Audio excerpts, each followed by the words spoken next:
tal? Bienvenidos, como todos los miércoles, agradecidos de que nos estén acompañando en este último miércoles del año que estaremos transmitiendo La Voz de Residente, cerrando con medicina de urgencias. Una residente que ya nos había acompañado anteriormente y que agradecemos que otra vez tenga el gusto y pues las ganas de volvernos a dar una clase.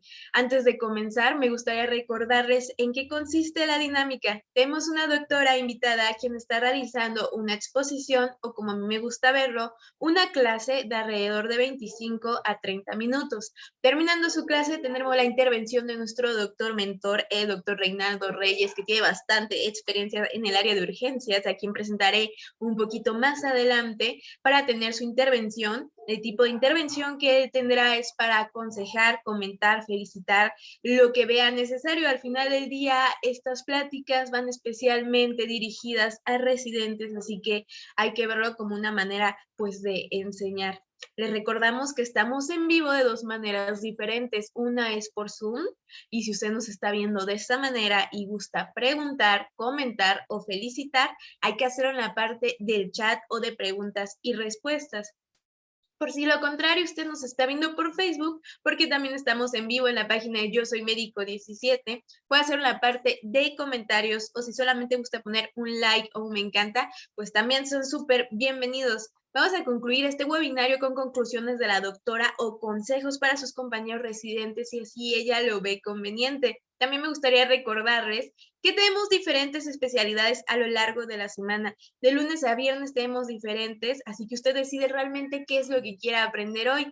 Los miércoles vamos especialmente dirigidos a medicinas de urgencia y medicina interna, pero realmente estamos rodeados de diferentes residentes de diferentes especialidades o médicos generales. La finalidad de estas pláticas o webinarios es aprender y aprender de los excelentes doctores que nos están acompañando y que dan un poquito de su tiempo para enseñarnos. Pero ahora sí, hablando de quien realmente nos va a enseñar esta noche, le cedo la voz a la residente del día de hoy, residente de tercer año de urgencias médico-quirúrgicas y egresada de la Universidad Nacional Autónoma de México, la doctora Mariana González Sánchez. Buenas noches, doctora Mariana, ¿sí se escucha bien? Hola, buenas noches. Sí, se escucha bien. Muy bien, doctora, pues le dejo con el mejor público, que son los residentes de urgencias. Si usted gusta, ya puede comenzar con su clase. De acuerdo.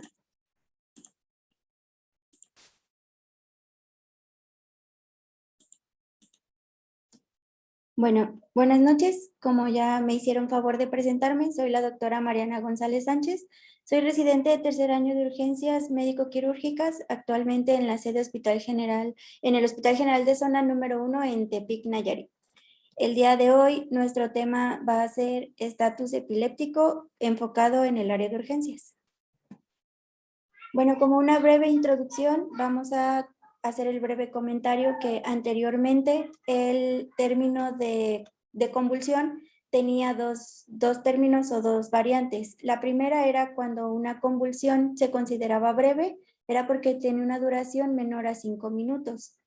Posteriormente, dentro de este mismo término o clasificación, se dejó la convulsión prolongada como aquella que duraba de los 5 a los 30 minutos y un estatus epiléptico era aquella convulsión que duraba más de los 30 minutos, de acuerdo a esta clasificación.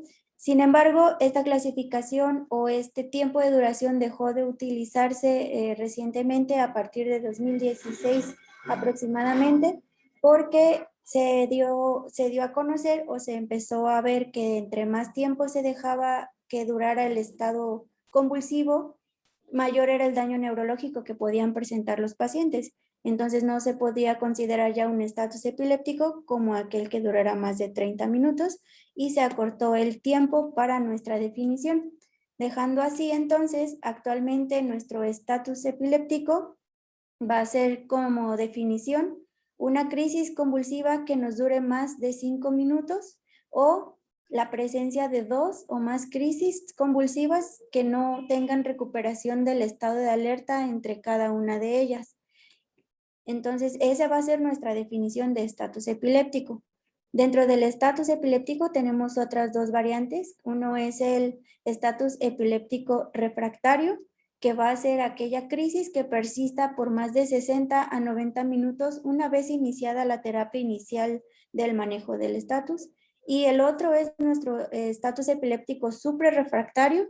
Este se va a definir como aquel que se repite 24 horas más o 24 horas o más después de haber iniciado el tratamiento ya anestésico, es decir, nuestra última línea de tratamiento, como lo vamos a ver avanzando en la plática. Nuestro estatus epiléptico es considerada una emergencia médica neurológica, es muy frecuente y es considerada del 3.5% de los ingresos a nuestra terapia intensiva. Como parte de la epidemiología, tenemos que tiene una prevalencia en México de 10.8 a 20 por cada 100,000 habitantes. Tiene una incidencia bimodal, es decir, que se presenta en niños aproximadamente menores de 6 a 5 años, dependiendo de la bibliografía, y en adultos mayores a 60 años. Llega a tener una mortalidad hasta del 3% en niños y en adultos aumenta la mortalidad hasta un 35%. Entonces, este comportamiento bimodal nos afecta en la mortalidad. También la mortalidad va a depender mucho de la causa y el tiempo de duración de las crisis epilépticas, como vamos a verlo más adelante también. Como parte de nuestra etiología, bueno, la principal causa en pacientes que ya se conocen con crisis convulsivas o ya en tratamiento para un estado o una epilepsia es la falta de apego a tratamiento médico o el mal apego a tratamiento médico. La segunda causa van a ser las infecciones o traumatismos.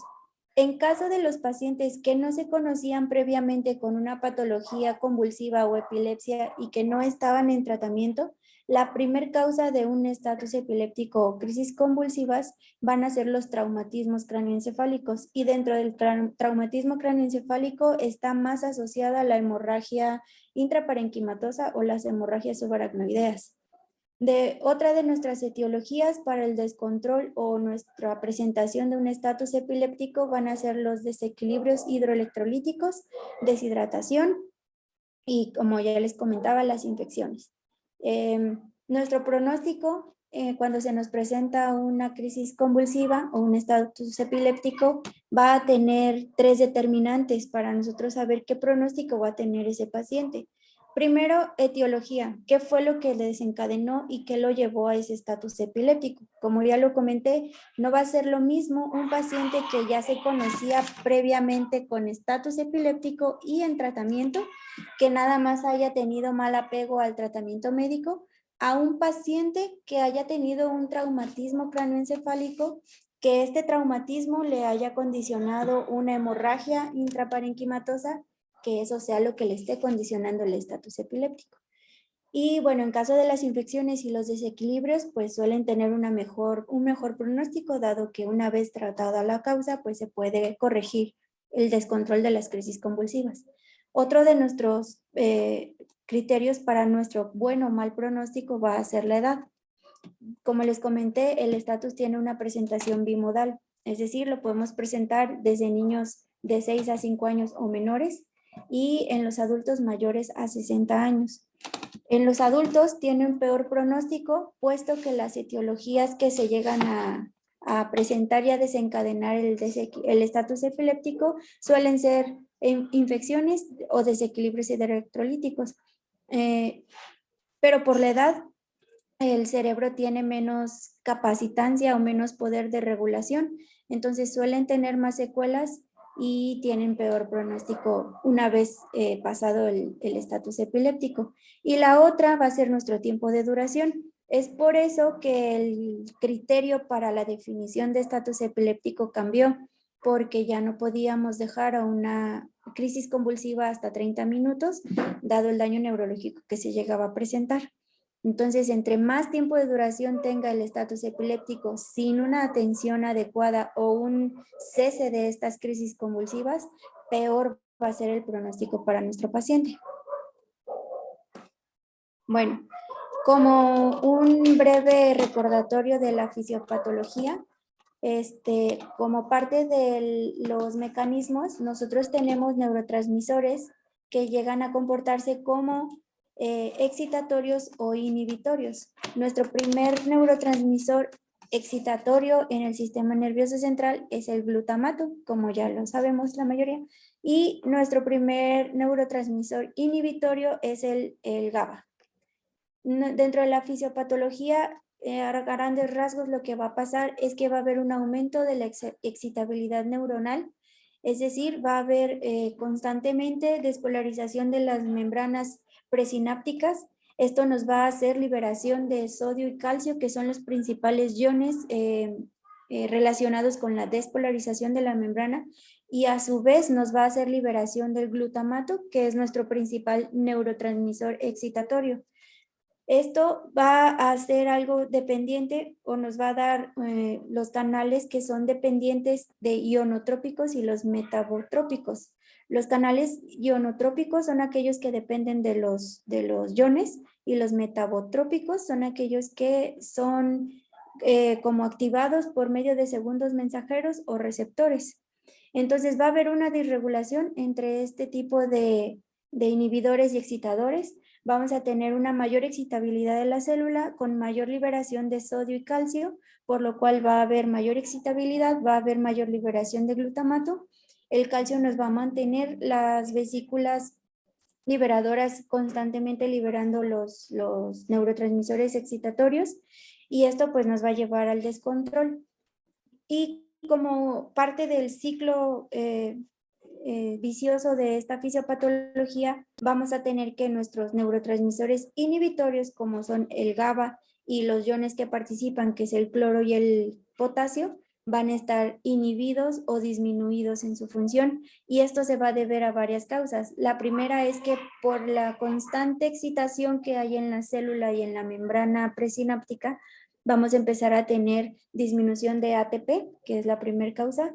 Al disminuir nuestro ATP vamos a comenzar con fallos de bomba. La primera bomba en fallar va a ser la bomba sodio-potasio precisamente, y ahí vamos a tener ya una afección en el potasio. Entonces vamos a tener un factor menos que nos ayude a inhibir esta hiperexcitabilidad. Después, nuestro cerebro, al estar en constante actividad convulsiva o excitatoria, va a entrar en un estado anaeróbico. Entonces, eso nos va a disminuir también la aportación de oxígeno, la aportación de ATP, y nos va a llevar a más daño celular con mayor falla en bombas. Luego, como segundo o como otro factor asociado, vamos a tener que, como ya lo comentamos, el glutamato, al ser nuestro primer neurotransmisor excitatorio, se va a unir a su receptor. Esta unión del glutamato a su receptor nos va a formar un complejo con el calcio, que es el calcio con la calmodulina. Este complejo lo que va a hacer es que nos va a aumentar todavía más la liberación de los neurotransmisores excitatorios, y esto nos va a traer alteraciones en la membrana con daño celular, incluso apoptosis y muerte celular. Entonces es como una serie de eventos desafortunados que nos van a llevar todos a fallo de bomba por hiperexcitabilidad de la célula, y además entran en un mecanismo anaerobio, y nos va a llevar a la apoptosis por la falta de oxígeno y de energía.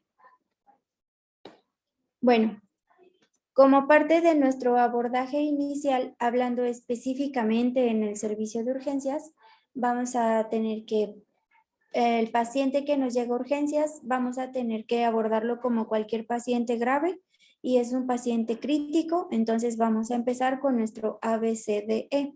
Vamos a primero a valorar la vía aérea, la respiración, circulación, nuestro déficit neurológico, y en caso de considerarlo una exposición para poder hallar alguna causa, si es que, por ejemplo, en causa de algún traumatismo, poder descubrir heridas o algo. Segundo, lo que nos tenemos que preguntar cuando nos llega un paciente de estas características es el tiempo de duración de estas crisis. Considerar que no es desde que nos llega a la sala de urgencias, sino es desde que él comenzó ya sea en domicilio, o si lo encontró paramédico, o si empezó, no sé, estando en consulta, que si nos llega a pasar que van a consulta y estando en consulta presentan crisis convulsivas, ¿no? Después, valorar si nuestro paciente amerita o no amerita aporte de oxígeno. En caso de que nuestro paciente presente desaturación menor a 92%, se le puede aportar oxígeno suplementario y para mantener una saturación arriba de 94%. Posteriormente debemos tener a nuestro paciente monitorizado con ya sea un electrocardiograma o una monitorización cardíaca continua y como siguiente paso debemos hacer una determinación de la glucosa, porque una de nuestras causas de crisis convulsivas o descontrol convulsivo puede ser la hipoglicemia. Bueno, ya entrando en nuestro algoritmo, vamos a tener que el tratamiento va a tener distintas fases dependiendo del momento en el que nos llega nuestro paciente, el tiempo que llevamos y qué es lo que le vamos a hacer dependiendo de esas fases. Entonces, en nuestra línea de tiempo vamos a tener nuestra primer fase, que es la fase de estabilización, que va a ser de los 0 a los 5 minutos una vez que tenemos nosotros al paciente en la sala de urgencias. Nuestra intervención, como ya lo había mencionado, va a ser primero la estabilización de nuestro paciente. Hay que hacer siempre nuestro ABC. Segundo, determinar la duración o el tiempo que nuestro paciente lleva con las crisis convulsivas para así nosotros poder determinar si el paciente se encuentra en un estatus epiléptico o solo han sido crisis convulsivas descontroladas, porque no toda crisis convulsiva es un estatus epiléptico, ¿de acuerdo? Entonces, tercero, ver y valorar si nuestro paciente va a tener la necesidad de oxígeno suplementario, ya sea por cánulas nasales, mascarilla o incluso si nuestro paciente llegara a tener criterios, considerar el manejo avanzado de la vía aérea. Tercero, hay que valorar tener monitorizado a nuestro paciente, ya sea con un electrocardiograma o una monitorización cardíaca continua. Segundo, es determinar la glucosa en sangre. Si nosotros hacemos una determinación capilar y tenemos una determinación menor a 60 miligramos sobre decilitro, vamos a hacer dos cosas. La primera, si nuestro paciente es un adulto, vamos a aplicar 100 miligramos de tiamina intravenoso y después vamos a aplicar 50 mililitros de dextrosal 50% intravenoso. Si nuestro paciente es pediátrico y es mayor de 2 años, van a ser 2 mililitros por kilogramo de dextrosal 25. Y si nuestro paciente es menor a 2 años, son 4 mililitros por kilogramo de dextrosa al 12.5%. Después de esto vamos a tener la obtención de un acceso intravenoso. Vamos a solicitar o a obtener la muestra de los electrolitos séricos, así como una biometría hemática, un examen toxicológico en caso de considerarlo necesario y si nuestro centro lo tiene o nos puede dar ese tipo de determinación, sería conveniente obtener el nivel de anticonvulsivantes en sangre. Esto para considerar que uno de nuestras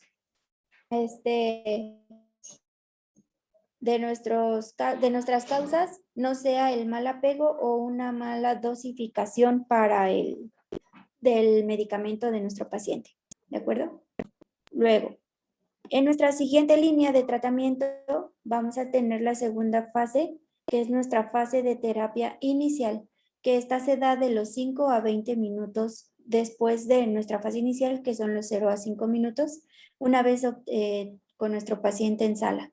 Para poder dar inicio a esta fase, nos vamos a hacer la pregunta de si es que nuestras crisis convulsivas continúan a pesar de la intervención previa. Si nuestras crisis convulsivas cesaron y ya no está convulsionando el paciente, entonces si nuestro paciente volvió a su estado basal, vamos a tratar únicamente los síntomas y ya en cuanto tengamos los resultados de estudios de laboratorio y los paraclínicos, ya podríamos determinar si se debió a causa de una infección, un desequilibrio hidroelectrolítico, a lo mejor pobre ingesta de agua, a lo mejor no desayunó, una hipoglicemia, y una vez resuelta la causa que nos llevó al descontrol, pues ya podemos dar este manejo, ¿verdad?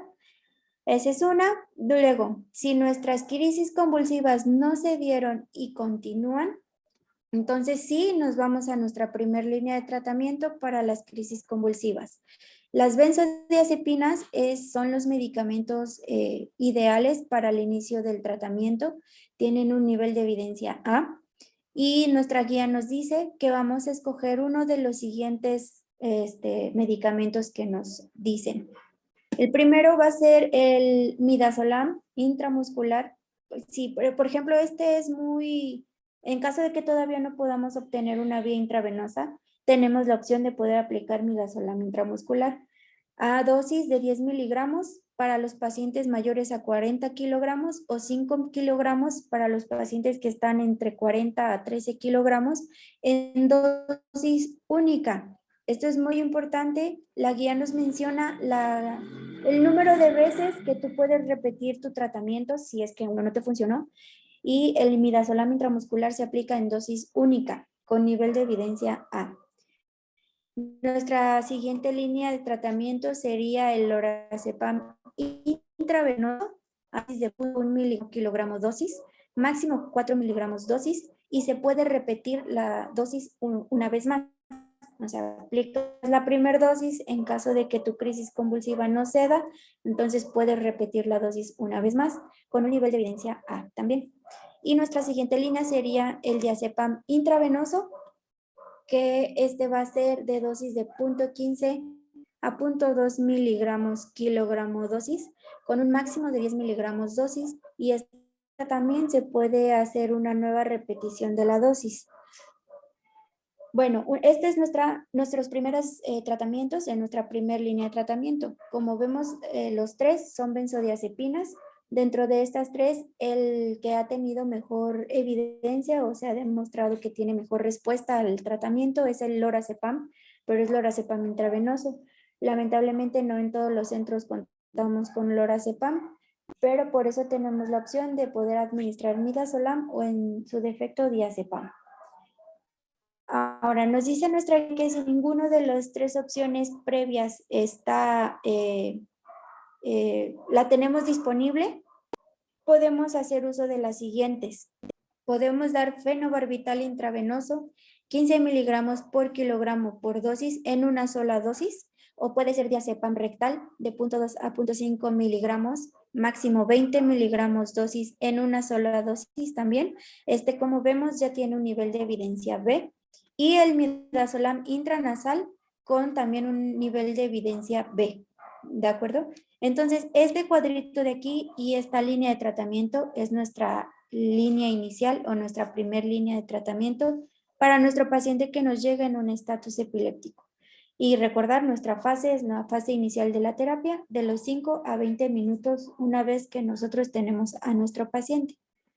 Después de esto, pues nos volvemos a hacer la misma pregunta, si nuestras convulsiones han cedido o no han cedido. Si las convulsiones no han cedido, entonces vamos a irnos a nuestra siguiente línea de tratamiento, que es la segunda línea o nuestra segunda fase de tratamiento, que va de los 20 a los 40 minutos. Entonces, si nuestras convulsiones ya no continúan y nuestro paciente volvió a su línea basal, igual nos abocamos a ver qué fue lo desencadenante y empezamos el tratamiento. Y si nuestras convulsiones sí continúan, entonces nos vamos a nuestra segunda línea de tratamiento. Entonces, la guía nos menciona que no hay evidencia entre escoger alguno de los siguientes medicamentos que se dan como opción para la segunda línea de medicamento. Y como segunda línea tenemos la fosfenitoína intravenosa de 20 miligramos por kilogramo, con un máximo de 1.500 miligramos por dosis en una sola dosis, con un nivel de evidencia U. El ácido valproico intravenoso de 40 miligramos kilogramo, con un máximo de 3.000 miligramos por dosis, igual en una sola dosis con un nivel de evidencia B. Y el levetiracetam intravenoso en 60 miligramos kilogramo, máximo 4.500 miligramos por dosis, igual en dosis única con un nivel de evidencia U también. Y si ninguna de estos medicamentos está disponible, podemos usar el fenobarbital intravenoso a dosis de 15 miligramos kilogramo como máxima dosis con un nivel de evidencia B. ¿Sí? Después nos volvemos a hacer nuestra pregunta si las convulsiones continúan o ya no continúan. Si nuestras convulsiones nuevamente se dieron, pues entonces nuestro paciente se mantiene en vigilancia con mantenimiento, oxígeno suplementario si lo amerita, y en caso de haber detectado algún factor desencadenante, pues tratar la causa. Pero si nuestras crisis convulsivas continúan, nos vamos a nuestra tercera fase de terapia o nuestra tercera línea de tratamiento, que se va de los 40 a los 60 minutos una vez iniciado el cuadro de nuestro paciente. Y en esta línea de tratamiento ya nos dice que no hay evidencia del uso de los medicamentos ya en esta fase. Incluso en esta fase ya las opciones pueden incluir que se repitan las dosis de los medicamentos de la segunda línea, y en caso de no revertir las crisis convulsivas se pueden utilizar los medicamentos anestésicos como el tiopental, el midazolam, el fenobarbital o el propofol a dosis anestésica. Es decir, prácticamente pues sedar a nuestro paciente y mantenerlo en un estado dormido, completamente sedado. Incluso se puede llevar a un coma barbitúrico en caso de que ya no haya, ninguna otra línea haya podido controlar nuestras crisis convulsivas. Hay que considerar que ya para esta línea del tratamiento con los 40 a 60 minutos, nuestro paciente ya lleva casi una hora convulsionando, y eso ya nos da un mal pronóstico para si en caso de que ese paciente llegue a dejar de convulsionar, pues lo más seguro es que nos vaya a quedar con un déficit neurológico bastante marcado, ¿no? Entonces, prácticamente ese es nuestro abordaje en el servicio de urgencias. Son las guías y los tratamientos que nos van manejando paso por paso y pauta. Nuestra primer línea siempre son las benzodiazepinas, los medicamentos. Recordemos que entre más pronto los abordemos mejor, porque les vamos a evitar menores secuelas. El lorazepam es el que tiene mejor nivel de evidencia intravenoso, y si no, bueno, tenemos midazolam intramuscular o diazepam. Y nuestras opciones, en caso de que ninguno de esos esté disponible, puede ser fenobarbital, diazepam intrarrectal o el midazolam intranasal, pero ya con un nivel de evidencia más bajo. Y en caso de que ninguna de estas líneas nos funcione, podemos irnos a la segunda línea de tratamiento con la fosfenitoína, el ácido valproico y el levetiracetam. Y si ninguno de esos lo tenemos disponible porque todos son intravenosos, pues se puede usar el fenobarbital intravenoso. Y ya como última opción o en última instancia, al no tener un buen control de nuestras crisis, ya podemos incluso acceder a las dosis de los anestésicos con tiopental, midazolam, propofol. Y pues prácticamente eso sería todo. No sé si ya tengan algún comentario o alguna duda. Muchas gracias, doctora. Excelente exposición. Me gustaría recordarles que si tienen alguna duda, pueden escribir en la parte de abajo de comentarios, en caso de que sea una duda, para que la doctora pueda responder un comentario, para que lo pueda saber, o si quieren mandar felicitaciones, pues para que se chive, pues con mucho gusto. Igual, ahorita vamos a pasar a cederle la voz a nuestro doctor mentor de la noche, no sin antes ver un poquito de su currículum, y por poquito digo que voy a intentarlo, porque no tenemos un currículum un poquito largo. Médico cirujano, Facultad de Medicina en la UNAM, especialidad de urgencias médico-quirúrgicas de Secretaría de la Salud del Distrito Federal, alta especialidad de medicina de reanimación, Secretaría de Salud del Distrito Federal, Hospital General Balbuena, certificado y recertificado por el Consejo Mexicano de Medicina de Urgencias, vocal de la mesa directiva de la Sociedad Mexicana de Medicina de Emergencias 2019-2021, afiliado a Sociedad Mexicana de Medicina de Emergencia, miembro Grupo Nacional de Shock, Madrid, España, colaborador del libro Actualización en el manejo del paciente en shock, cuarta edición, médico adscrito al servicio de urgencias en el Hospital General Zona 14 del IMSS Hermosillo, de 2013 hasta la fecha, miembro fundador y expresidente de la Asociación de Medicina de Urgencias de Hermosillo, y médico adscrito al servicio de urgencias del Hospital Cima Hermosillo. El doctor nos acompaña, el doctor Reinaldo Reyes. Buenas noches, doctor, ¿sí nos escucha? Hola, hola, buenas noches. Sí, claro que sí, aquí estoy. Muchas gracias, doctor. Sería tan amable dar sus comentarios y complementos. Claro que sí. Bueno, antes que otra cosa, muchas gracias por la invitación. En segundo lugar, pero no menos importante, muchas felicidades a la doctora, de verdad, bien abocado el tema.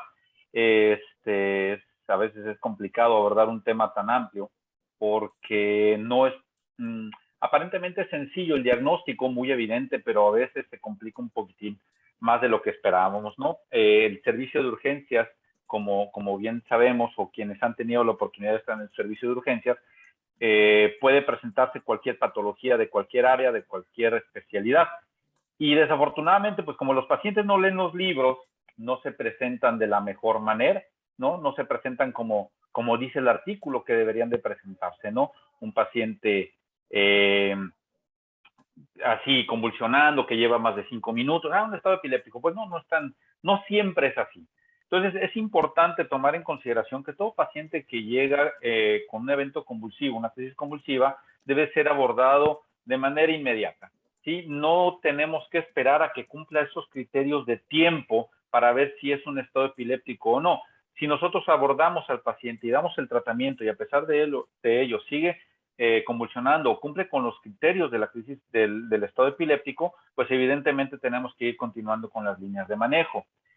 Las líneas de manejo se han ajustado un poquitín en los últimos años. Los medicamentos son como los comenta la doctora, nada más que cambiaron el orden, ¿ok? Ponen de primera instancia el lorazepam como primera benzodiazepina y en segundo lugar el midazolam. Evidentemente, y como bien lo comentó la doctora, desafortunadamente no en todas las instituciones de salud tenemos acceso a estos medicamentos. Entonces, pues a veces tenemos que actuar en función a lo que tenemos en el servicio. Entonces, pues el midazolam, el diazepam, pero benzodiazepina de primera instancia. En segundo lugar, pues el anticomicial que tengamos. Actualmente lo que tenemos habitualmente, que es el DFH, la fenilidantoína, está como tratamiento alternativo, porque las últimas revisiones de la Asociación de Neurología de Estados Unidos menciona que el levetiracetam es la primera línea de manejo, la fosfenitoína, ¿ok? Y por ahí a lo lejos mencionan la fenitoína, ¿no? Que es lo que tenemos aquí en México de primera instancia, ¿no? Inclusive en los hospitales privados. Entonces tenemos que ajustarnos en función a lo que tenemos. Sí tomar en cuenta las guías de manejo, evidentemente, pero ajustarnos en lo que tenemos. Ya si el paciente de plano no reacciona a ninguno de las primeras dos líneas de manejo, pues la tercera línea de manejo, evidentemente, pues ya es el abordaje a coma profundo, ¿no? Y el manejo avanzado de la vía aérea y tomando en consideración el desencadenante, ¿no? Bien lo comentó la doctora, dependiendo de la causa va a ser la gravedad a veces o el pronóstico del paciente, ¿no? Hay por ahí mencionan por ahí en un artículo que son causas provocables, no me gusta la traducción, pero así literalmente así sería, provocables y no provocables, ¿no? Los provocables son las causas que comentó la doctora, y las no provocables, pues evidentemente las crisis convulsivas de una epilepsia descontrolada, ¿no? Entonces, sí me gustaría que quedara como foco rojo, que todo paciente que llegue con una crisis convulsiva al servicio de urgencias, podemos evitar que evolucione a un estado epiléptico. Si llega convulsionando y tiene poco tiempo, pues abordarlo con la primera línea de manejo y de casi de manera inmediata con la segunda línea para prevenir esa evolución, ¿ok? Ahí podemos intervenir y evitar que evolucione al estado epiléptico, ¿no? La última clasificación del estado epiléptico mencionan las crisis convulsivas tónico-clónicas, las crisis parciales y las crisis de ausencia. Y en función a cada una del tipo de crisis, es el tiempo que le van dando. Menos de 5 minutos, de 10 a 15 minutos y hasta 30 minutos en las crisis de ausencia. Que ojo, a veces podemos confundir con otras causas de disminución del estado de alerta y resulta que el paciente está en un estado epiléptico con una crisis de ausencia. Entonces, aguas, hay que tener mucho ojo, como decía el anuncio, no mucho ojo con este tipo de pacientes para no pasar inadvertidos y que con esto tenga secuelas más adelante, ¿no? Creo que por mi parte es todo lo que puedo aportar con respecto al tema. Muchas felicidades, doctora, de verdad, muy bien abordado el tema. Nada más hay que tomar en consideración pues, a lo que nos adaptamos en nuestro país, ¿no? Que sería ideal que pudiésemos tener los medicamentos de primera línea en todos los hospitales, ¿no? Pero desafortunadamente no es así, pero muy bien abordado, doctora, de verdad la felicito y espero que todos podamos obtener más el aprendizaje de esta sesión. Muchas gracias. Al contrario, doctor, muchas gracias por su intervención en la plática y tener la disposición de enseñar a los doctores que están viendo las pláticas en vivo y quien la verá en YouTube. Doctora, usted ya contestó la pregunta, pero para que lo escuchen todos, por favor, de parte del doctor Raúl Enrique, el tiempo de traslado de un paciente desde su hogar o sitio de ocurrencia es mayor a 40 minutos o más. Entonces, al llegar a la unidad, ¿se debe iniciar la fase 3 de tratamiento o desde la fase 1? Bueno, es que aquí hay que valorar al paciente. Si su paciente ya lleva 40 minutos convulsionando, pues lo primero que vamos a tener que hacer es hacer manejo avanzado de vía aérea, proteger esa vía aérea y seguramente el paciente quedará en ventilación mecánica con todas sus medidas de neuroprotección. Y ante esa fase, sí, lo ideal sería ya tenerlo sedado, a lo mejor con midazolam propofol, dependiendo también cómo nos haya llegado el paciente a urgencias. Pero si no tenemos como muy determinado el tiempo, a lo mejor ya a nuestro servicio de urgencias llega el paciente consciente, aunque desde hace 40 minutos empezó a convulsionar, pero esos 40 minutos no fueron convulsiones continuas o tuvo recuperación del estado de alerta. Al llegar al servicio de urgencias tiene signos vitales estables, no nos desatura, el paciente responde, pues podemos iniciar con nuestra primera línea de tratamiento sin ningún inconveniente.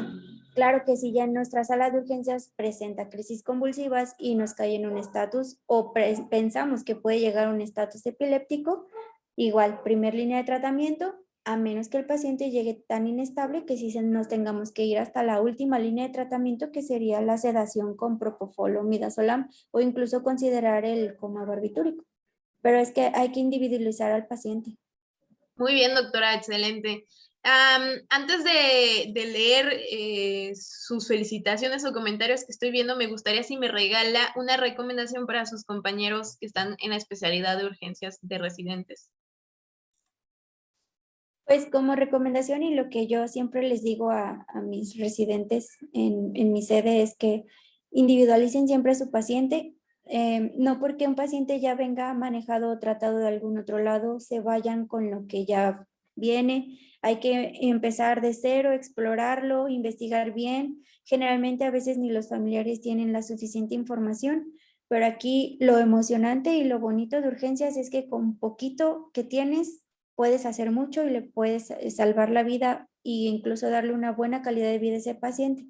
Entonces, paciente, como bien lo comentó el doctor, paciente que les llega con crisis convulsivas al servicio de urgencias, empiecen a abordarlo con la primera línea de tratamiento, que son las benzodiazepinas. Desafortunadamente, pues no tenemos el de elección, pero podemos contar con diazepam, podemos contar con midazolam. Si no tenemos una línea intravenosa, ya sabemos que nuestro midazolam se puede utilizar vía intramuscular, entonces no se esperen a tener una línea intravenosa. Pueden empezar a cesar las crisis convulsivas intramuscular.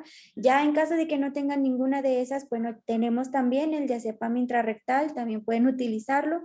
No se queden con que si no tengo lorazepam intravenoso o no tengo una vía intravenosa no le pueden poner tratamiento.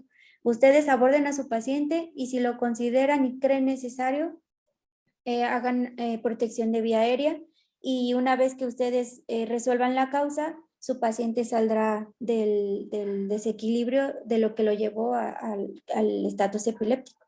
Pero mientras no lo dejen convulsionando porque es tiempo cerebro, oxígeno cerebro, y entre más tiempo convulsione, menos cerebro nos va a quedar al final del estatus epiléptico. Entonces, no lo dejen convulsionando. Muy bien, muchas gracias, doctora. Le paso a leer rápido comentarios de Ivette Sánchez. Excelente ponencia, felicidades. El doctor Saúl Hernández manda, consideramos estatus epiléptico. 1, paciente que llegó a urgencias convulsionando. 2, intervención sin retardo. Y 3, investigar. Buen recordatorio, mi R3, felicidades. Saludos del doctor Saúl Hernández, Oaxaca. Raúl Enrique comenta quien hizo pregunta. Gracias por su atención. Presente, excelente su presentación. Adam Benjamín también comenta, excelente conferencia, felicidades. El doctor Ulloa manda saludos de Campeche y sus felicitaciones. Itzel comenta, excelente presentación, muy buena intervención de ambos doctores. Daniel manda felicitaciones desde Sonora. Emanuel manda, felicidades doctora, excelente presentación, muy buen tema, muy buen expuesto y muy buenos complementos del doctor mentor. Michael también comenta, excelente, gracias. Julio César, esa es mi R3, saludos. Y por último, un comentario de Roberto Gómez, muchas felicidades, excelente y gracias. Entonces, doctora, a todos nos gustó mucho su plática. Muchas gracias por cerrar el año con nosotros en Urgencias. Me gustaría recordarles que si se perdieron la plática de la doctora Mariana o de los complementos del doctor Reinaldo Reyes, van a volver a encontrar esta plática en la página de YouTube de Medical Legal Center, en caso de que la quieran ver por YouTube. En caso de que la quieran ver por Facebook, la ven en la página de Yo Soy Médico 17, las veces que ustedes quieran estudiarla o repasarla. Ahora me gustaría dirigirme a usted, jefe o jefa de residentes, si requiere alguna de nuestras pláticas para adiestramiento o capacitación en temas médicos legales, por favor comuníquese con nosotros al correo electrónico atención.mlc@gmail.com y está recibiendo de nuestras pláticas de manera gratuita en esta temporada de pandemia. Les recordamos que estas pláticas es de manera altruista, es tiempo que los doctores nos están dando para dar de sus experiencias y de sus conocimientos para la comunidad de médicos residentes. Así que muchas gracias a la doctora Mariana y al doctor Reinaldo por acompañarnos esta noche. Un placer tener médicos de excelente calidad dando este tipo de pláticas. Muchas gracias.